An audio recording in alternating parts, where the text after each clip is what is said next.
Good evening, students. I am Rohit from Talent Battle, and I welcome you all for our new series that is Coding Fridays. In this series, we are going to discuss company specific coding questions. I will be solving Accenture previously asked coding question today, and I will be explaining you the code as well as the coding approach. And we will be providing you the solutions in all 4 languages also. So before starting with the actual content, I would like to discuss about the approach. Most of the students always states that they are very clear with the fundamental concepts, but when it comes to write down the code or solve a particular problem statement, they stuck in between. So the problem is with the approach. If you are analyzing the provided problem statement properly, and if you develop the logic with algorithmic steps, then that will be really helping you for writing down the code. So today we will be discussing about the approach, how to solve a particular problem statement, how to develop that approach, and by writing down the algorithmic steps, we will be completing the solution. I will also explain you how to develop the particular decisive cases, then writing down the code step by step, line by line we will discuss, and we will also have the testing of provided test cases. Now company to company the rounds will get varied, the number of questions, provided time duration, their assessment method, the number of test cases, all these parameters will vary. And without cracking the coding round, it will not be possible to get the job offer. So it becomes very much important to crack the coding round. Difficulty wise, if you go medium level problems, some expert advanced level problems will also be there based on the package. But in all these things, the common parameter is the approach. If your approach is clear, and if you are able to develop the logical aspect based on the approach, then easily you can solve any type of question, any level of question. So that is what we will be having more emphasis today. So let us start with the actual content now. I will be showcasing you one problem statement with provided test cases and explanation to that. Then we will discuss how to develop the logic, and then we will move on to the coding part. I will be utilizing Java language, and no need to worry, I will be providing you the solutions of other languages also.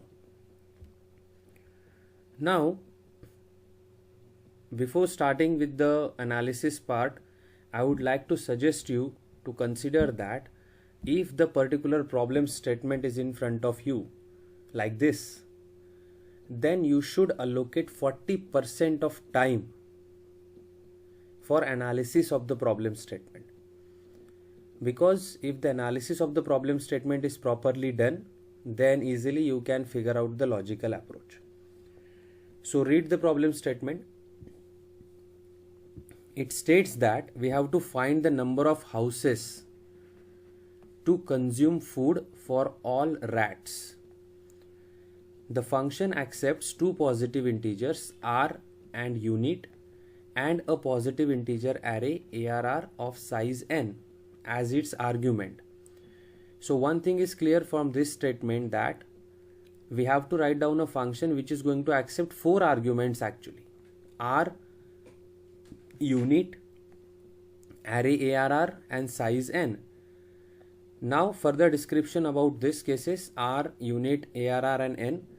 R is representing the number of rats present in an area. Unit is the amount of food each rat consumes, and each ith element of an array represents the amount of food present in respective house number, and house number is denoted with i+1. So if you target the provided cases, you will see that in the input test case, R value is given, that is 7, means 7 rats are there. Unit 2 means what? Amount of food each rat is consuming, that is 2 units. N8 means size, so number of houses will be 8. An array gives you 8 element values. It states that every house is providing you this much unit parameters. Then in the note section they have mentioned that if the array is null, we have to return -1, and if the total amount of food from all houses is not sufficient for all the rats, then we have to return 0. Means after reading the problem statement, we come to know that we have to deal with 3 particular cases. First one, number of houses we have to find, which will satisfy the provided case. Second, if array is null, then we have to return -1, and if the food is insufficient, the last case, in this case we have to return 0. Right, so these 3 cases we have to take care while writing down the code. Now if I represent the provided scenario, because these companies will ask you scenario specific questions, like it will create a storytelling kind of structure, and from that you have to extract the actual logic. So if I develop the story or try to represent it in a graphical aspect, what they have provided, number of rats they have provided, so 7 rats are there. So if I write down R1 is my rat 1, R2, R3, like this, R4, R5, R6 and R7. 7 rats are there. And every rat is consuming 2 units. Because it is mentioned in the problem statement that unit is the amount of food each rat is consuming. So if I want to calculate the total food consumed, right? Total food required actually, not consumed, because according to the total number of rats, total food required will be number of rats are multiplied by unit consumption. So 7 multiplied by 2, so that leads to 14 units. Even in the explanation also you will get that total amount of food required for all rats will be R multiplied by unit, so that is 14. And further explanation is about the answer, that how the output is 4 considered. So we will come to that. Now according to the number of houses, that is 8, and the array elements is nothing but the amount of food present in every house. So if I take H1, which is my house 1, then H2, H3, H4, H5, H6, H7 and H8, 8 houses, and according to the ith element of array, 2 units, 8 units, 3, 5, this is given array, which is nothing but the amount of unit food present for every house respectively. Now we have to check that if my rat which is present in the area is consuming this much food, so total number of houses we have to calculate to consume the food for all rats. Now that is already calculated, 14. So if I add these values but making it iterative, because see, first value will not give me the sufficient value, that is 2. I am expecting 14 units. At least it should be equal or greater than 14. Then I have to add with the next one. So iteration, 2 plus 8, it will be 10. Again 10 is less than 14, means sufficient food I am expecting is 14 units, that is not collected here. So we have to visit one more house. So again 10 and this 3, so it will become 13. Again 13 is less than 14. So again we didn't get the sufficient food, we have to visit one more house. And then 13 plus 5, it's 18, and 18 is greater than the required food. So total food that you have gathered after visiting how many houses? You have visited 4 houses and you gathered 18 units, which is more than sufficient requirement of 14 units. That's why the answer is 4. And this is how you have to calculate. Means simply what you are doing, what you understand from this, I am just iterating. Plus addition of current value with the next value. And while doing this addition, I am checking one condition, check condition, that if my total food is equals to or greater than the required food, then stop. And stop and return what? Number of houses you visited. So we can maintain a counter which will be as a house counter. That will be my final value. Here also they have mentioned the same.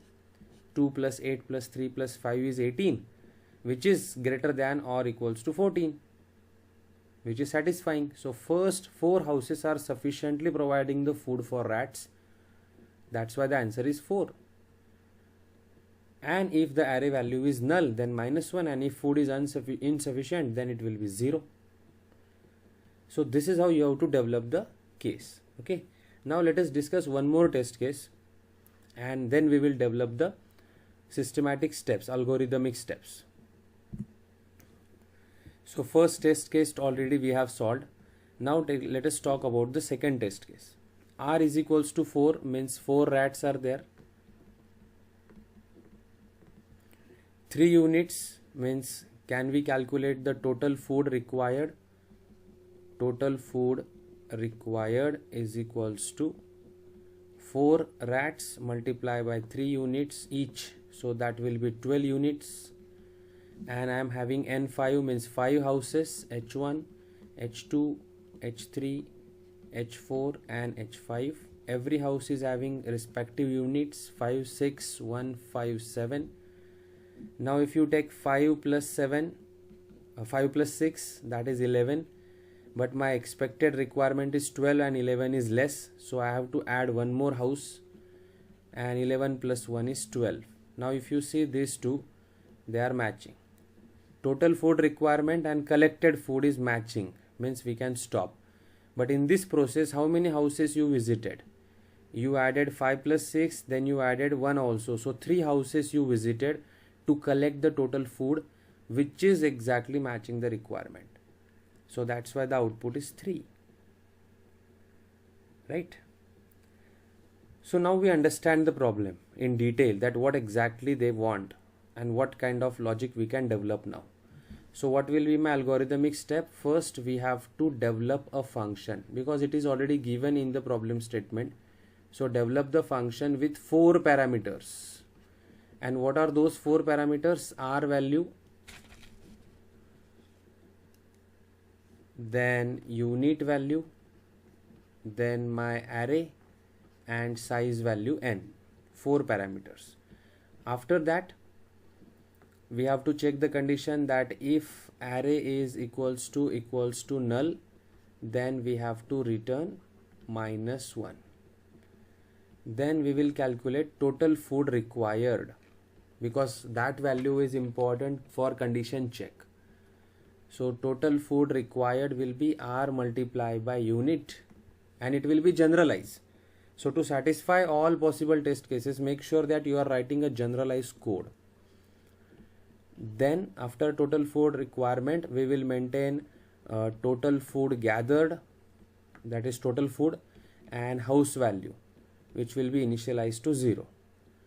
Now total food and total food required, these 2 parameters I will be using for comparison condition, and house is equals to 0, which is initialized, that I am going to use as a counter, because actually house is the value that we have to return as a final answer.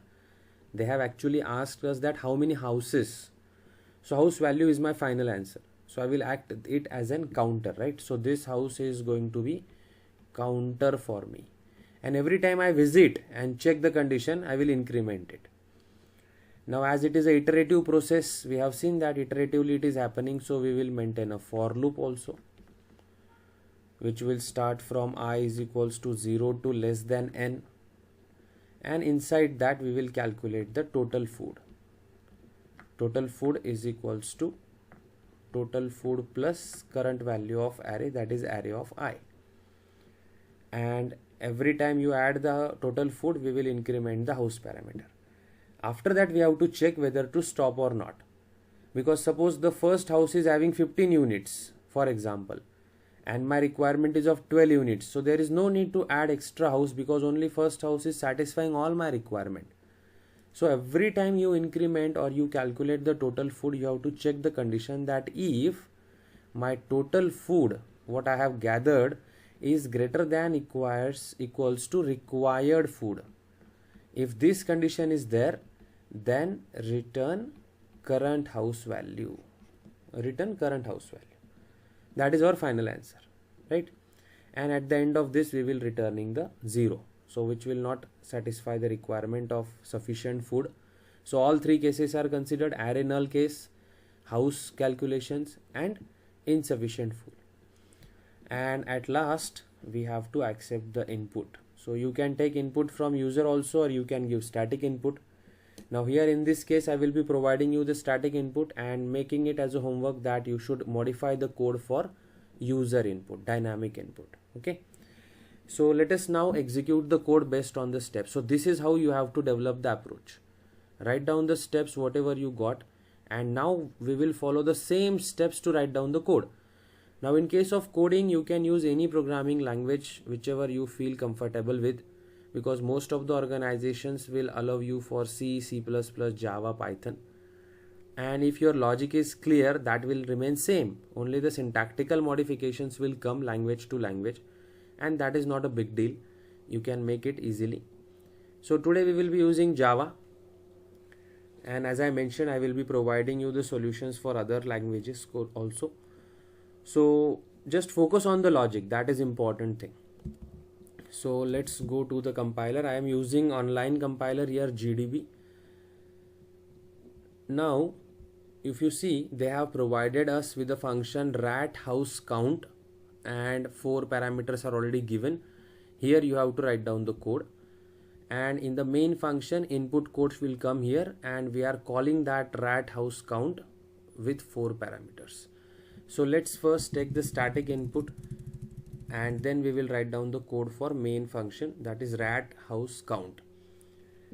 So first, according to the test case 1, I am solving this now, and then we will modify it for test case 2 also. So R is given as 7, then unit value 2, then we have an array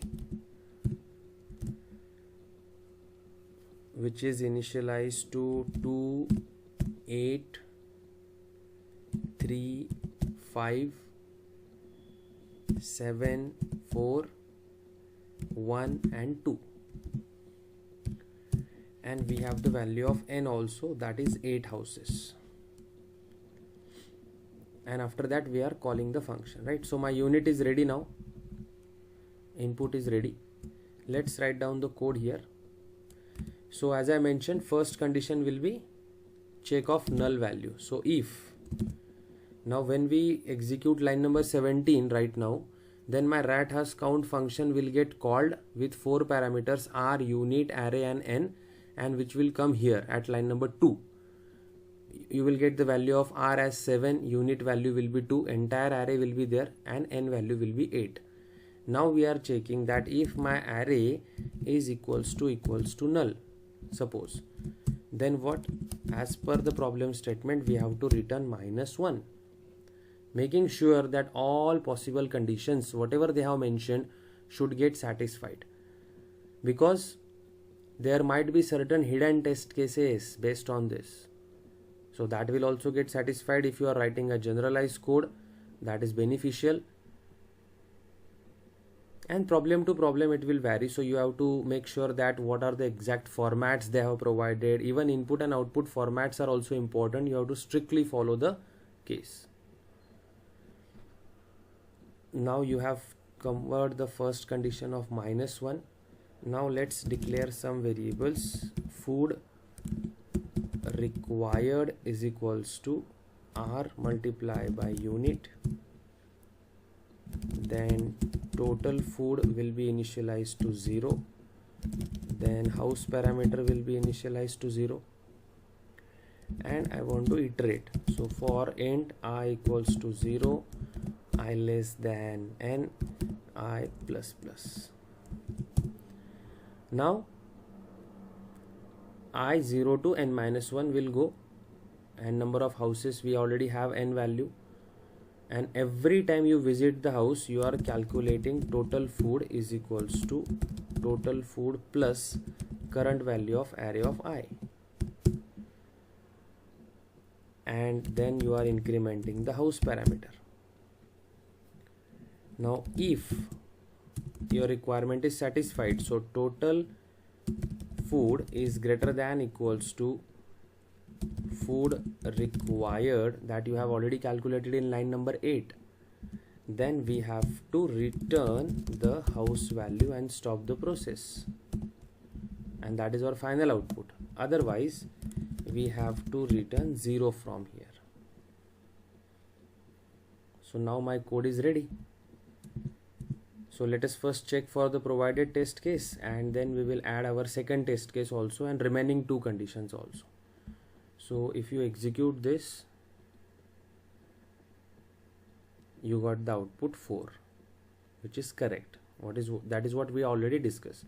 Now let's try for second test case. So unit is different, unit value R is different, then array value is different, even n is different. So let's check for that. Second test case says there are 4 rats, so R is 4, unit value is 3 and n is 5.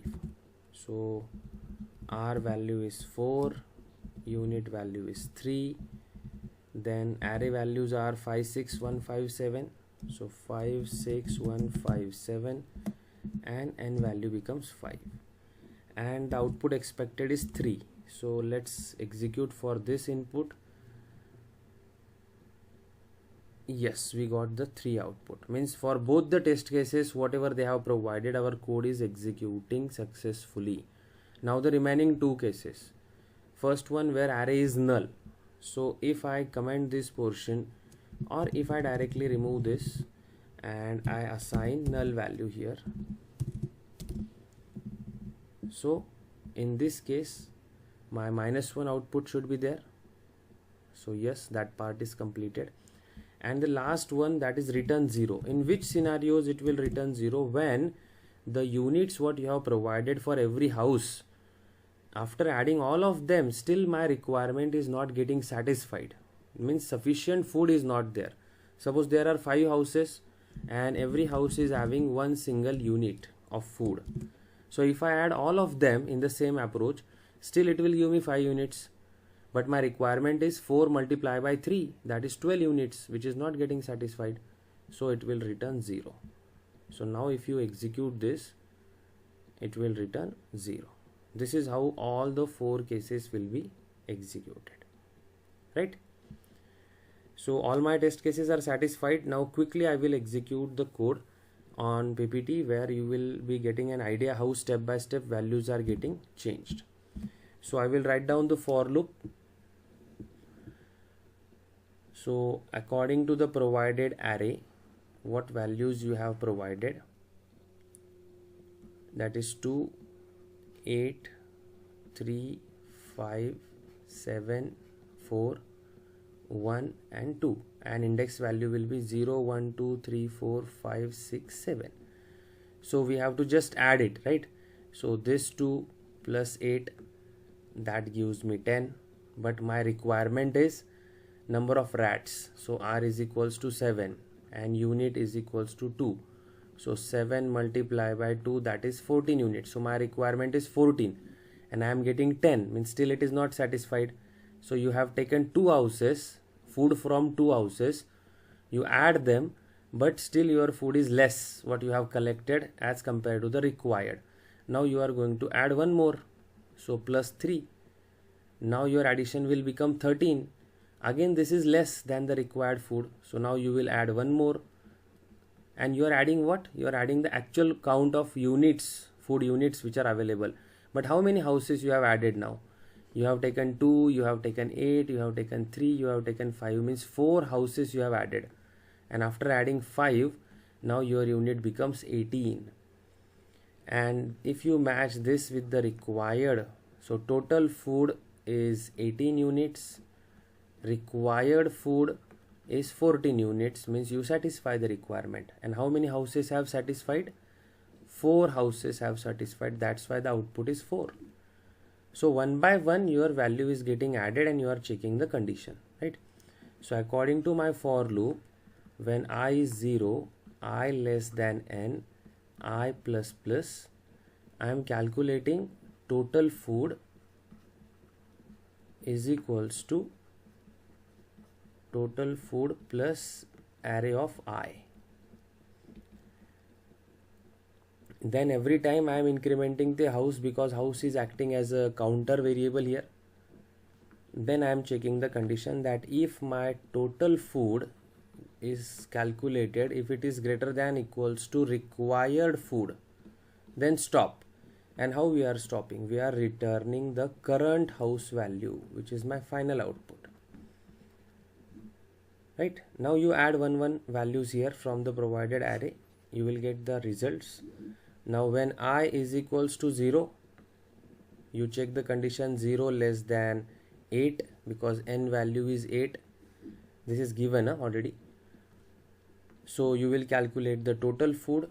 Total food is initialized to 0. So 0 plus current value of I is 0. Array of 0 is 2.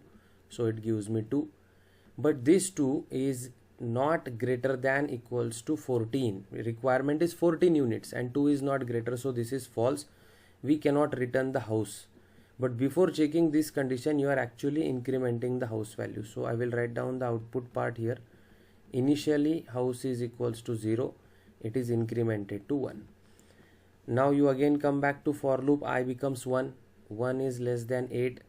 Again you calculate the total food, which is current value 2 plus array of I is 1, so array of 1 is 8, it becomes 10.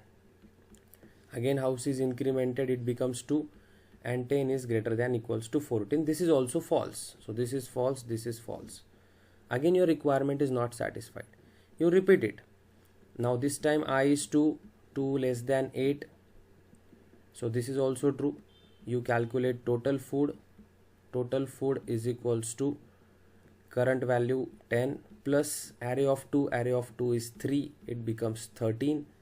And you increment the house value 3.